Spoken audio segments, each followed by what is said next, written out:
जो बुद्ध और महावीर की धरती को गरीबी और अशिक्षा, बेरोजगारी और भूखमरी की धरती बना दिया गया, इसका जिन लोगों ने किया है उनको तो हिसाब देना ही होगा। भ्रष्टाचारियों की गोद में बैठते हैं, भ्रष्टाचारियों के साथ गठबंधन करते हैं और भ्रष्टाचार की जमात के मुखिया बने हुए जो लोग हैं उनको कभी भी भारतीय जनता पार्टी स्वीकार नहीं करती। केंद्रीय नेतृत्व जो है वो निर्णय करता है, विचारधारा की लड़ाई लड़ी जाती है, किसी से व्यक्तिगत द्वेष तो होता नहीं है। जिसकी विचारधारा बार बार परिवर्तित होती हो, ऐसे लोगों के पीछे तो वो घूम रहे हैं। समाज के अंतिम पायदान पर बैठे हुए लोगों की इच्छाओं की पूर्ति के लिए कोई भी पार्टी महत्वपूर्ण नहीं है, महत्वपूर्ण है बिहार के लोगों का सपना। नमस्कार, मैं हूं चंद्रशेखर और आप देख रहे हैं विमर्श न्यूज। देखिए, बिहार में कड़कड़ाती हुई ठंड है, लेकिन बात करें सियासी हलचल की तो काफी गर्म है। किसी ने सही कहा था कि बिहार की राजनीति को समझना है तो जितना मुश्किल उड़ती हुई चिड़िया को हल्दी लगाना है, उतना ही मुश्किल बिहार की राजनीति को समझना है। किस प्रकार से देखते हैं, जिस प्रकार से बिहार में सियासी हलचल चल रही है, क्या चचा फिर से बीजेपी में आ रहे हैं? देखिए, हम भारतीय जनता पार्टी के कार्यकर्ता हैं और भारतीय जनता पार्टी एक सकारात्मक विजन के तहत कार्य करने वाली पार्टी है।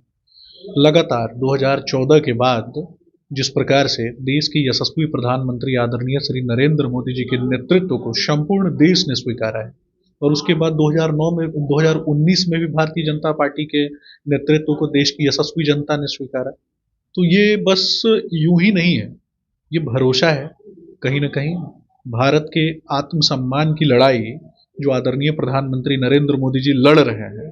सशक्त भारत, समृद्ध भारत, सामर्थ्यवान भारत और समृद्धि से परिपूर्ण भारत, इसके निर्माण में जिस व्यक्ति का भी जन्म भारत की भूमि पर हुआ है, जो भारत को मां मानता है और जो कहीं ना कहीं देश को तरक्की की दिशा में ले जाने के भारतीय जनता पार्टी के उद्देश्य के साथ खड़ा है, ऐसे प्रत्येक व्यक्ति का स्वागत जो है वो भारतीय जनता पार्टी करती है। परंतु जो लोग भी भ्रष्टाचारियों की गोद में बैठते हैं, भ्रष्टाचारियों के साथ गठबंधन करते हैं और भ्रष्टाचार की जमात के मुखिया बने हुए जो लोग हैं उनको कभी भी भारतीय जनता पार्टी स्वीकार नहीं करती। मेरा स्पष्ट रूप से मानना है और हमारे केंद्रीय नेतृत्व का भी मानना है कि अंत्योदय हमारा विजन है और समाज के अंतिम पायदान पे बैठा हुआ जो व्यक्ति है, चाहे वो किसी भी जाति, पंथ, मजहब, संप्रदाय से आने वाला व्यक्ति है, उसके सपनों की पूर्ति के लिए, उनके बच्चों के सपनों की पूर्ति के लिए, उनके आत्मसम्मान की लड़ाई के लिए और उनकी जो दैनिक आवश्यकताएं हैं, जो मूलभूत आवश्यकताएं हैं, उन मूलभूत आवश्यकताओं की पूर्ति के लिए भारतीय जनता पार्टी का प्रत्येक कार्यकर्ता अपने देश की यशस्वी प्रधानमंत्री आदरणीय श्री नरेंद्र मोदी जी के नेतृत्व में लगातार संघर्ष करता रहे। क्या लगता है, सवाल मेरा ये रहा कि नीतीश कुमार बीजेपी में आ सकते हैं? देखिए, मैंने आपको स्पष्ट रूप से बताया, भारतीय जनता पार्टी का विजन बताया।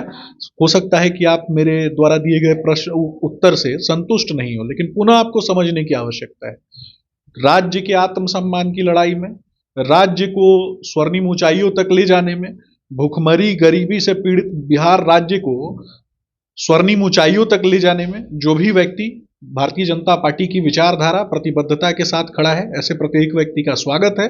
लेकिन राज्य को अशिक्षा, बेरोजगारी, भैंसों का चारा चोरी करने वाले जो लोग हैं, उनके साथ जो लोग खड़े दिखते हैं, वैसे लोगों का भारतीय जनता पार्टी कभी स्वागत नहीं करती। स्वागत आप कर रहे हैं, कुछ दिन पहले आप वहीं बोल रहे थे कि उनके लिए दरवाजा बंद है, तो क्या वजह रहा कि दरवाजा खुलने वाला? देखिए, मैंने आपको पूर्व में ही कहा है, हमारा केंद्रीय नेतृत्व जो है वो निर्णय करता है, विचारधारा की लड़ाई लड़ी जाती है, किसी से व्यक्तिगत द्वेष तो होता नहीं है। विचारधारा की लड़ाई में और राज्य के निर्माण में, राष्ट्र के निर्माण में प्राथमिक, द्वितीयक, तृतीयक सेक्टर से आने वाले जो बिहार के जो नागरिक हैं, जिन्हें कभी पलायन का दर्द झेलना पड़ा है, उस पलायन के दर्द से निकालने के लिए भारतीय जनता पार्टी की विचारधारा सर्वोत्तम है और निश्चित ही इस विचारधारा के साथ बिहार का प्रत्येक नागरिक कहीं ना कहीं खड़ा है। तीन राज्यों में जिस क्षेत्र है और इन वन आधारित क्षेत्रों में जो दंडकारण्य का पठार है या फिर मध्य प्रदेश में सतपुड़ा रेंज से लेकर के विंध्यन पर्वत श्रृंखला तक अगर आप देखेंगे तो बहुत सारी जो आदिवासी जनजातियां रहती हैं। आप बात घुरा रहे हैं, बात हम बिहार के कर रहे हैं, सियासी उलटफेर होने को है कि नहीं? देखिए, निश्चित रूप से मैं आपको बता रहा हूं ना कि आप जो भी आंकलन करना है, प्रत्येक व्यक्ति वो स्वच्छंद है कि वो अपने मस्तिष्क के अनुसार, अपने दिमाग के अनुसार जो है वो आंकलन कर सकता है। हम लड़ाई लड़ते हैं, भारतीय जनता पार्टी का कार्यकर्ता कभी बैठा नहीं रहता है, हम लड़ाई लड़ते हैं और एक विजन के तहत कार्य करते हैं।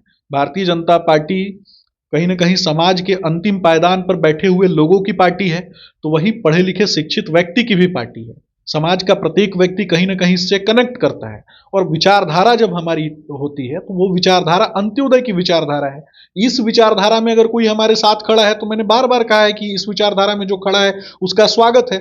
लेकिन भ्रष्टाचारियों की जमात के साथ कौन खड़ा है, भ्रष्टाचारियों की जमात के साथ कौन नहीं खड़ा है, किसने देश को लूटा है, किसने बिहार को लूटा है, किसने अपने बच्चों के भविष्य को बनाने के लिए बिहार के भविष्य को समाप्त कर दिया है, ये भी तो संपूर्ण बिहार जानता है ना। मीडिया में जो खबर चल रही है कहीं ना कहीं सत्य है, आप मानते हैं? देखिए, खबर चलाना मीडिया का काम होता है। लोकतंत्र का चौथा स्तंभ है मीडिया, और लोकतंत्र के चौथे स्तंभ को कहीं ना कहीं देश की एकता अखंडता का वाहक भी होना चाहिए।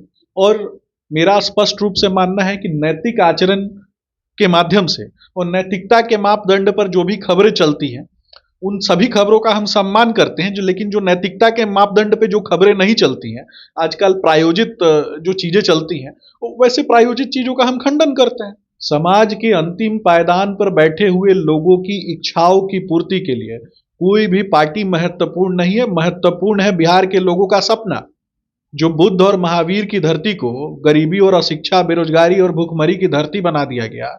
इसका जिन लोगों ने किया है उनको तो हिसाब देना ही होगा। चलिए, तो संकेत आप लोग समझ सकते हैं, बाकी तो कुछ नहीं कहेंगे, लेकिन जाते जाते एक सवाल और रहेगा। राहुल गांधी भारत जोड़ो न्याय यात्रा पर निकले हैं और असम से होते हुए कल बंगाल के कुछ बिहार भी आ गए हैं और बिहार में भी उनका कार्यक्रम होने वाला है। क्या लगता है, इस सियासी हलचल को देखते हुए राहुल गांधी जो कार्यक्रम कर रहे हैं उसको स्थगित करना पड़ेगा? देखिए, सबसे ज्यादा तो हास्यास्पद मुझे तब लगता है कि कांग्रेस एक बड़ी पार्टी है, और आज जिस तरीके से ब्रिटिश ईस्ट इंडिया कंपनी 2.0 अर्थात कांग्रेस, जो भ्रष्टाचार रूपी जो वृक्ष है और इसकी शाखाएं जो है पूरा का पूरा इंडिया अलायंस के रूप में है, चाहे वो नेहरू परिवार, चाहे वो मुलायम परिवार, चाहे लालू परिवार, चाहे स्टालिन परिवार, चाहे मुफ्ती परिवार, चाहे पवार परिवार, तो ये पूरा का पूरा परिवारवाद का जमात है। और रही बात राहुल गांधी जी की, तो सबसे ज्यादा दुख तो मुझे तब होता है कि जब कांग्रेस स्वयं को शिक्षित व्यक्तियों की पार्टी कहती है, तो ऐसे लोग जो तथाकथित शिक्षित लोग हैं वो एक अल्प विकसित नेता के पीछे पीछे घूमते हैं। वे कहीं ना कहीं समाज और एक पार्टी के लिए ये कितना नकारात्मक है कि एक व्यक्ति जो स्वयं क्या चाहता है, क्या सोचता है, जिसकी विचारधारा ही नहीं है, जिसकी विचारधारा बार बार परिवर्तित होती हो, ऐसे लोगों के पीछे तो वो घूम रहे हैं। पूरा का पूरा कांग्रेस जो है वो गर्त में जा रहा है, और कांग्रेस रूपी ये जो भ्रष्टाचार का वृक्ष है, इसकी जड़ें जो हैं इनको जल्द से जल्द उखाड़ करके फेंकने की आवश्यकता, अगर भारत का कल्याण चाहती है भारत की जनता, तो ये भ्रष्टाचार रूपी पेड़ को तो हम उखाड़ करके फेंक ही देंगे। चलिए, बाकी बात सियासी हलचल जो बिहार में हो रही है उसका उम्मीद आप भी लगा रहे हैं, हालांकि किसी पार्टी की तरफ से ये पूर्णतः स्पष्ट नहीं किया गया है कि मुख्यमंत्री जो है फिर से पलटी मारने पर तैयार हैं। फिलहाल इस खबर में इतना ही। इस वीडियो के माध्यम से आपकी क्या प्रतिक्रिया होगी कमेंट बॉक्स में जरूर बताइएगा।